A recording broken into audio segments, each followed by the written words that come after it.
Company వాళ్ళు ఎప్పటికప్పుడు వాళ్ళ ఐడియాస్ తో మనల్ని సర్ప్రైజ్ చేస్తూ అండ్ ఎగ్జైట్ చేస్తూ ఉన్నారు. అదే విధంగా మనకి ఫ్రీ 5G ని ప్రొవైడ్ చేశారు అండ్ ఫ్రీగా IPL చూసేలా జియో సినిమాతో మన ముందుకు వచ్చారు. అయితే ఇదే విధానంగా జియో వాళ్ళు 2021లో ప్రపంచంలోనే తక్కువ ధరకి 4G ఫోన్ ని అందుబాటులోకి తేవాలని గూగుల్ కంపెనీతో కొలాబరేట్ అయ్యారు. కొలాబరేట్ అయి ఆ ఫోన్ కి జియో నెక్స్ట్ అనే పేరు పెట్టారు. దీనికి ప్రపంచంలో ఉన్న వాళ్ళందరూ వాళ్ళ సంతోషాన్ని వ్యక్తపరిచారు. కానీ జియో వాళ్ళు లాంచ్ చేసిన ఫోన్ మాత్రం పెద్దగా రీచ్ అవ్వలేదు, ఫ్లాప్ అయింది. అయితే అసలు జియో ఫోన్ నెక్స్ట్ ఎందుకు ఫ్లాప్ అయింది, ఎందుకు ఎక్స్పెక్టేషన్స్ ని రీచ్ అవ్వలేకపోయింది అన్న దాన్ని ఈ వీడియోలో చూద్దాం.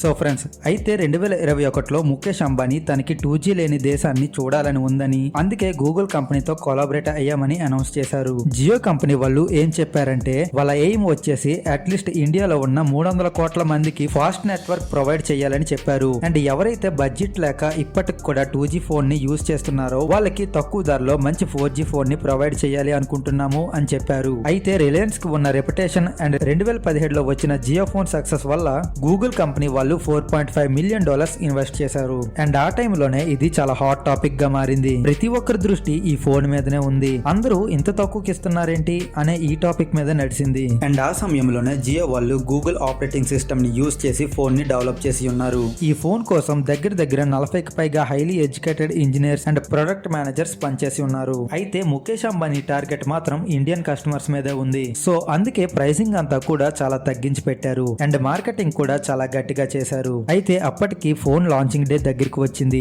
అందరూ ఈగర్ గా వెయిట్ చేస్తున్నారు. బట్ అప్పటికే జియో వాళ్ళు Jio phone next launch 2 months కి పోస్ట్ పోన్ చేశారు. మొత్తానికి 4th November 2021లో ఫోన్ లాంచ్ అయి మార్కెట్ లోకి వచ్చింది. కానీ అనుకున్నంతగా ప్రజల్ని ఆకట్టుకోలేకపోయింది. దీనికి చాలా బ్యాడ్ అండ్ నెగటివ్ రివ్యూస్ వచ్చాయి. అండ్ రిలయన్స్ అండ్ గూగుల్ యొక్క పెద్ద ఫెయిల్యూర్ గా ఇదే మిగిలిపోయింది. యాక్చువల్ గా ఇక్కడ వచ్చిన మెయిన్ ప్రాబ్లం ఏంటంటే జియో ఫోన్ నెక్స్ట్ లాంచ్ అవుతుంది అన్న టైంలో అందరూ దీని ప్రైస్ 3000 నుంచి 4000 అయి ఉంటుంది అని అనుకున్నారు. కానీ యాక్చువల్ గా ప్రైస్ 6500 ఉంది. ఇక్కడే చాలా మంది నిరాశపడ్డారు. అండ్ అదే విధంగా మొబైల్ యొక్క స్పెసిఫికేషన్స్ కూడా అంత గొప్పగా లేవు, చాలా యావరేజ్ గా ఉన్నాయి. అయితే కస్టమర్స్ కి ఏ విధానంగానూ నచ్చలేదు. జియో ఫోన్ నెక్స్ట్ ఫ్యూచర్స్ ఎలా ఉన్నాయంటే 2GB RAM and 32GB storage ఇస్తున్నారు. And 13MP rear camera, 8MP front camera provide చేశారు. అదే విధంగా 3500 mAh battery and dual SIM and Qualcomm Snapdragon 250 processor provide చేశారు. ఇదంతా చూడడానికి వినడానికి సూపర్ గా ఉంది అని అనిపిస్తుంది. కానీ జియో ఫోన్ యూజ్ చేస్తున్నప్పుడు చాలా లాగింగ్ ఇష్యూస్ రావడం స్టార్ట్ అయ్యాయి. ఏదైనా యాప్ ఆర్ వెబ్సైట్ యూజ్ చేయాలంటే ఓపెన్ చేయాలంటే చాలా టైం టేకన్ అయ్యేది. ఈ విధంగానే జియో వాళ్ళు సెట్ చేసుకున్న 1 year లో 2 కోట్ల స్మార్ట్ ఫోన్స్ టార్గెట్ ని రీచ్ అవ్వలేకపోయారు. జియో ఫోన్ నెక్స్ట్ లాంచ్ అయిన టైం కి అందరూ ఏమనుకున్నారంటే ప్రెసెంట్ ఉన్న బడ్జెట్ ఫ్రెండ్లీ ఫోన్స్ అయిన Nokia C3, Realme C20, Redmi 9A లాంటి ఫోన్స్ అన్నిటిని తుడిచిపట్టుకుపోతాయి అని అనుకున్నారు. బట్ దీనికి వ్యతిరేకంగా జియో ఫోన్ మార్కెట్ లో ఎక్కడా కనిపించినంత ఫ్లాప్ అయింది. అయితే ఫ్రెండ్స్, మనం ఇప్పుడు అసలు ఇలాంటి 2 పెద్ద కంపెనీస్ టైఅప్ అయిన తర్వాత కూడా ఎందుకు జియో నెక్స్ట్ లాంటి ఫోన్ ఫ్లాప్ అయింది అన్న దానికి రీజన్స్ చూద్దాం. Number 1, unable to find desire chip set. Jio వాళ్ళు ఈ ఫోన్ ని చీప్ గా ఇవ్వడం కోసం క్వాల్కామ్ వాళ్ళతో డీల్ సెట్ చేసుకున్నారు.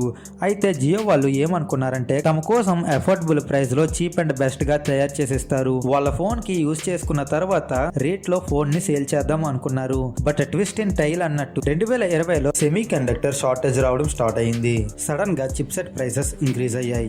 ఒక్కసారిగా జియో వాళ్ళు అనుకున్న బడ్జెట్ కన్నా ఎక్కువ స్పెండ్ చేయాల్సి వచ్చింది. మార్కెట్ లో ఎక్కువ రేట్ కి సేల్ చేశారు. అండ్ దాంతో పాటు లాగింగ్ ఇష్యూస్ కస్టమర్స్ ని బాగా నిరాశపరిచాయి. Number 2, cultural differences and COVID-19 pandemic. ఈ ప్రాజెక్ట్ కోసం గూగుల్ అండ్ జియో వాళ్ళు కలిసి వర్క్ చేశారు. అయితే different work culture and decision marketing లో బాగా ప్రాబ్లం వచ్చింది. ఇక్కడ మెయిన్ గా జరిగింది ఏంటంటే 2 కంపెనీస్ కి సరిగ్గా ఇంటరాక్షన్ లేకుండా వాళ్ళకే డెసిషన్ మార్కెటింగ్ లో చాలా ప్రాబ్లమ్స్ వచ్చాయి. అండ్ అదే టైంలో కోవిడ్ ప్రపంచాన్ని అటాక్ చేయడం వల్ల ఒక్కొక్కటిగా కమ్యూనికేషన్ తగ్గిపోతూ వచ్చింది. సో దీని వల్ల కూడా లాస్ వచ్చింది అని చెప్పుకోవచ్చు. Number 3, RAM increase the phone cost. Jio వాళ్ళు ఈ ఫోన్ ని 1GB ర్యామ్ తో రిలీజ్ చేద్దాం అనుకున్నారు. బట్ గూగుల్ కంపెనీ వాళ్ళకి తెలుసు 1GB ర్యామ్ తో రిలీజ్ చేస్తే ఫోన్ లో గ్యాలరీ, కెమెరా, మ్యూజిక్, బ్రౌజర్ లాంటివి యూజ్ చేయడం కూడా ప్రాబ్లం అవుతుందని. అందుకే వీళ్ళు ఫోన్ ని 2GB ర్యామ్ కి రిలీజ్ చేశారు. అందుకే ఫోన్ కాస్ట్ కూడా బాగా పెరిగిపోయింది. బట్ మనం ఇక్కడ చూసుకున్నట్లయితే 2GB ర్యామ్ తో రిలీజ్ చేసిన ఫోన్ కే ఇన్ని లాగింగ్ ఇష్యూస్ వస్తే ఒకసారి ఇమాజిన్ చేయండి, ఒకవేళ ఫోన్ ని 1GB ర్యామ్ కి రిలీజ్ చేసి ఉంటే ఇంతకన్నా ఎక్కువ కష్టాలు పడవలసి వచ్చేది. Number 4 loot in EMI. అయితే గూగుల్ అండ్ జియోకి ముందు ఒక ప్లాన్ ఉండేది, ఈ ఫోన్ ని ఇండియాలోనే కాకుండా మిగతా దేశాల్లో కూడా సేల్ చేయాలని. బట్ ఇండియాలోనే ఫెయిల్ అయితే బయట కంట్రీస్ లో ఎవరు కొంటారు? సో వాళ్ళకి ఈ ప్లాన్ కూడా సక్సెస్ అవ్వలేదు. దీని తర్వాత జియో అండ్ గూగుల్ వాళ్ళు మరొక ప్లాన్ తో ముందుకు వచ్చారు. రెండు రకాలుగా ఫెయిల్ అయిన తర్వాత థర్డ్ ఐడియా ఏం చేశారంటే ఈఎంఐ. అది ఏ విధానంగా అమలు పరిచారో చూద్దాము. డౌన్ పేమెంట్ 1999 కడితే సరిపోతుంది, మీకు ఫోన్ వచ్చేస్తుంది.